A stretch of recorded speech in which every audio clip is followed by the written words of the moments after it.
Good morning, my beloveds. Thank you so much for being here in worship with us again this week. I have a confession to make. I am a whiner. Now, if you do an internet search for whiner, you will be referred to a site called Whiners Anonymous. They have a picture of me on their homepage. Hello, my name is Heidi, and I'm a whiner. Now, if you think that that's just hyperbole, just ask my husband. I don't adjust easily to new things, and I let everyone know about it. Jesus had to deal with a lot of people like me, the scribes, the Pharisees, the Sadducees, and other religious authorities were always whining about something. You know what I mean? Why do your disciples pick grain on the Sabbath? We don't get to pick grain on the Sabbath. What's up with that? Why do you, Jesus, eat with tax collectors and sinners? Why don't your disciples wash their hands before they eat? We have to wash our hands. Whiners, all of them. In our text today, the chief priests and elders whined, "By what authority are you doing these things? And who gave you that authority?" When someone asks you a question like that, you can be sure that you have in some way threatened their power. It is a question that seeks to intimidate and control. Just who do you think you are, young man? Who died and made you king? So, Mr. Know-it-all, how do you know so much about everything? Are you familiar with these kinds of questions? Whining disguised as concerned? Of course you are. And so was Jesus. Jesus responds the way he always responded when the whiners tried to entrap him. He asks them a question and he tells them a story.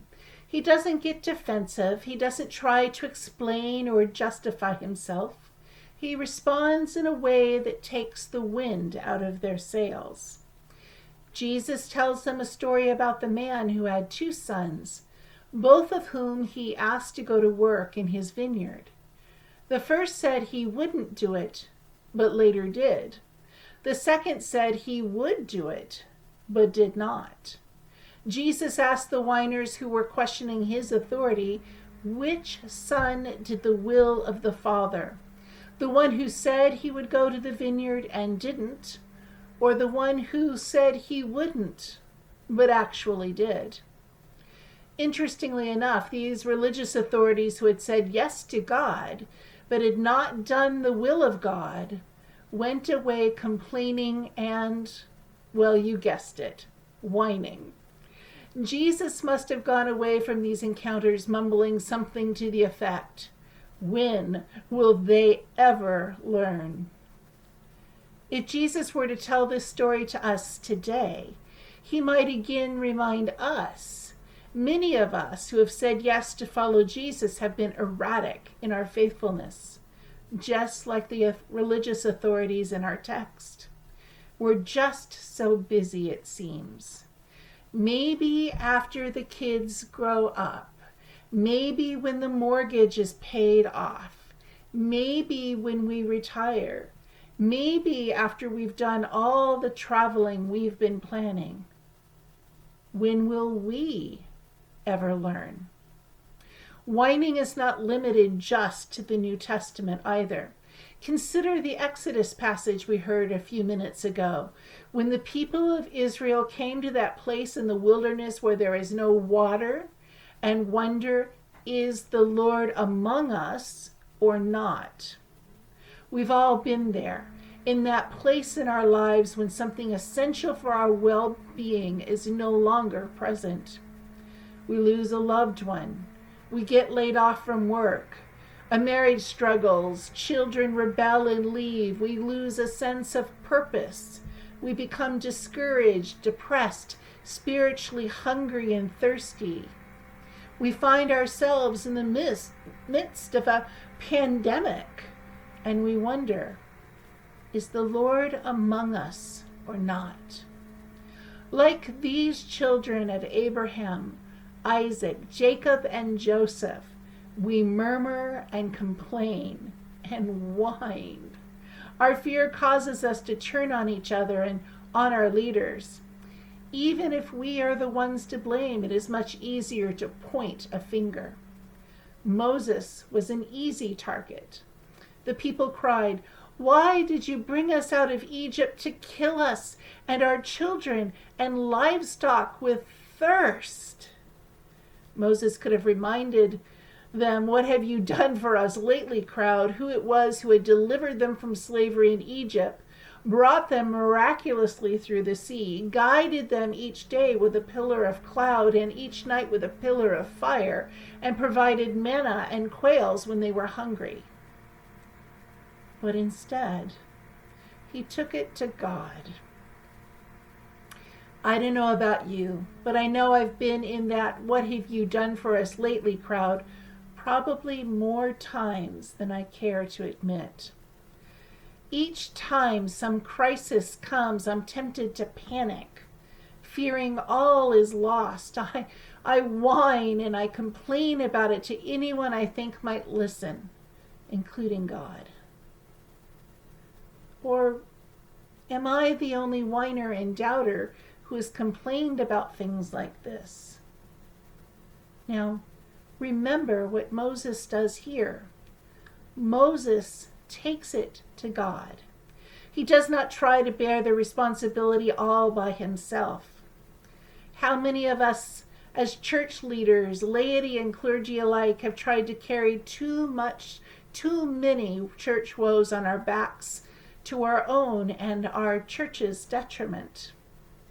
Moses took it to God, and God told Moses exactly what to do, who and what to take with him, and what rock to strike. Moses then did as God instructed, struck the rock, water poured out, and once again the children of Israel were saved. It isn't enough to be respectable, church-going folk who know some Bible stories. It isn't enough to just keep saying you love Jesus, even if you keep saying it louder and louder and louder. It isn't enough to dress well and attend worship every Sunday. It isn't enough. When Jesus asks again and again and again, "What are you doing?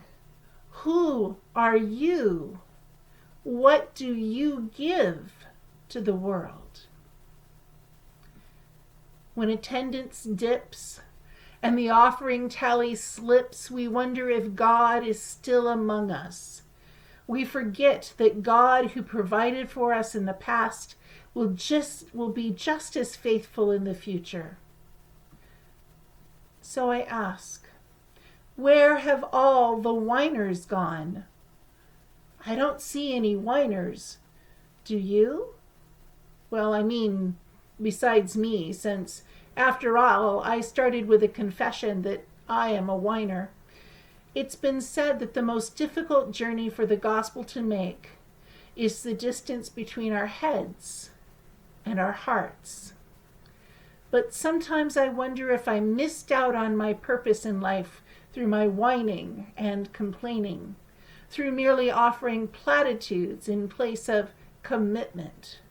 I worry that I'm like the religious authorities who had said yes to God, but who had not done the will of God. So they went away from Jesus whining and complaining. I wonder if the gospel has gotten stuck somewhere between my head and my heart. You too? My beloveds, where have all the whiners gone? May you find Jesus everywhere you look this week. And remember, it isn't enough when you hear him call. You have to do something. Peace be with you. God bless.